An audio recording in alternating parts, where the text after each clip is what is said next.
Assalamualaikum warahmatullahi wabarakatuh. Dengan saya Akbar Arbain, NIM 162021023. Oke, di video kali ini saya akan menjelaskan tentang materi pertemuan ke-14, yaitu yang membahas tentang ruang lingkup muamalah. Di sini ada 2 poin yang saya akan jelaskan, yaitu menjelaskan tentang ilmu dan hukum muamalah. Ilmu dan hukum muamalah. Yang kedua yaitu menjelaskan tentang ilmu hukum dan teknik dalam ruang lingkup muamalah. Pertama kita akan membahas yang pastinya poin pertama, yaitu menjelaskan tentang ilmu dan hukum muamalah. Sebelum kita menjelaskan poin pertama, kita akan menjelaskan dulu apa itu arti muamalah. Muamalah adalah sebuah hubungan manusia dalam interaksi sosial sesuai syariat, karena manusia merupakan makhluk sosial yang tidak dapat hidup berdiri sendiri dalam hubungan dengan manusia yang lainnya. Manusia dibatasi oleh syariat tersebut yang terdiri dari hak dan kewajiban. Lebih jauh lagi, interaksi antara manusia tersebut akan membutuhkan kesepakatan demi kemaslahatan bersama. Dalam arti luas, muamalah merupakan aturan Allah untuk manusia untuk bergaul dengan manusia yang lainnya dalam berinteraksi. Sedangkan dalam arti khusus, muamalah adalah aturan dari Allah dengan manusia lain dalam hal mengemban harta benda.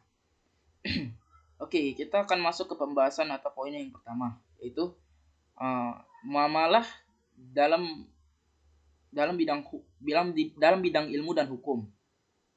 Oke, muamalah dalam bidang ilmu. Muamalah merupakan cabang ilmu syariah dalam cakupan ilmu fikih, sedangkan muamalah mempunyai banyak cabang, di antaranya muamalah politik, ekonomi, dan sosial. Secara umum, muamalah mencakup dua aspek, yakni aspek adabiyah dan madaniyah. Aspek abadiyah, yakni kegiatan muamalah yang berhubungan dengan kegiatan adab dan akhlak. Contohnya menghargai sesama, kejujuran, saling meridhoi, kesopanan, dan sebagainya. Sedangkan aspek madaniyah adalah aspek yang berhubungan dengan kebendaan seperti halal, haram, syubhat, kemudaratan, dan lainnya. Dengan pertimbangan ilmu, pengetahuan, dan teknologi yang sedemikian maju, masalah muamalah pun dapat disesuaikan sehingga mampu mengakomodasi kemajuan tersebut karena sifatnya yang terbuka tersebut. Dalam bidang muamalah berlaku asas umum, yakni pada dasarnya semua akad dan muamalah boleh dilakukan kecuali ada dalil yang membatalkan dan melarangnya.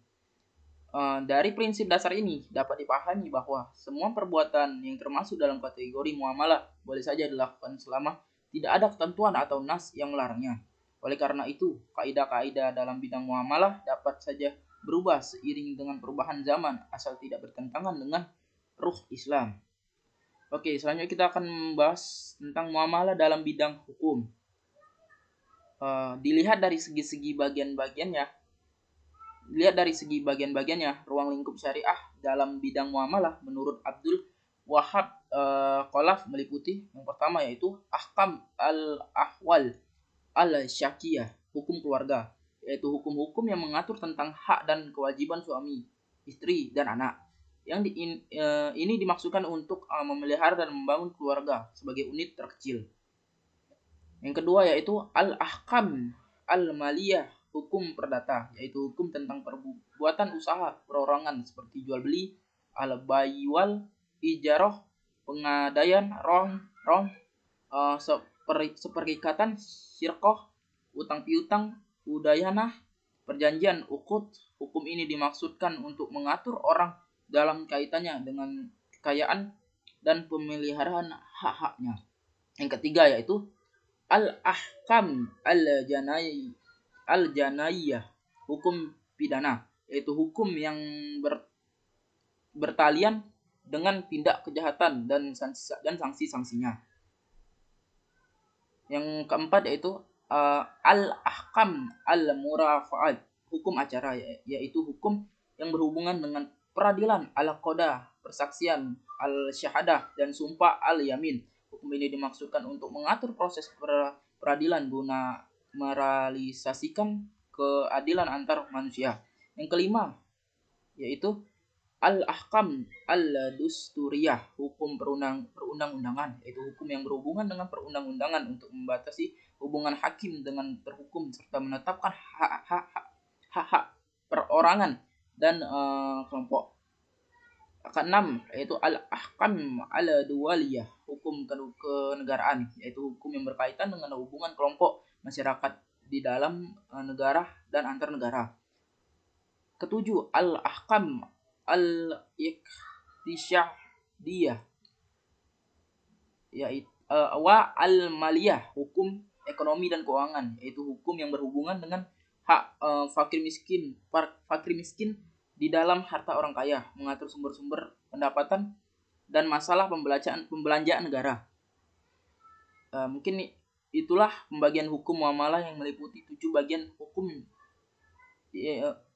hukum yang objek kajiannya berbeda-beda. Oke, selanjutnya kita akan masuk ke poin kedua, yaitu muamalah dalam bidang ilmu dan teknik. Muamalah dalam bidang ilmu saya sudah jelaskan pada pembahasan di awal. Kita langsung saja masuk ke muamalah dalam bidang teknik. Inilah teknik yang harus diperhatikan dalam ruang lingkup muamalah. Yang pertama, yaitu murabahah. Murabahah adalah transaksi atau pembayaran angsuran yang diketahui oleh kedua pihak, baik dari ketentuan, margin, keuntungan, atau harga pokok pembelian.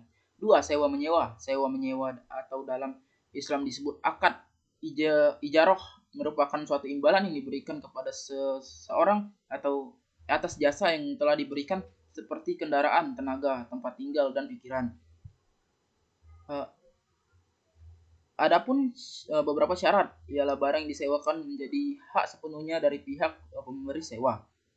Yang ketiga, yaitu jual beli. Dalam hukum Islam, kegiatan ekonomi memiliki arti suatu kegiatan atau kesepakatan dalam menukar barang dengan tujuan untuk dimiliki selamanya.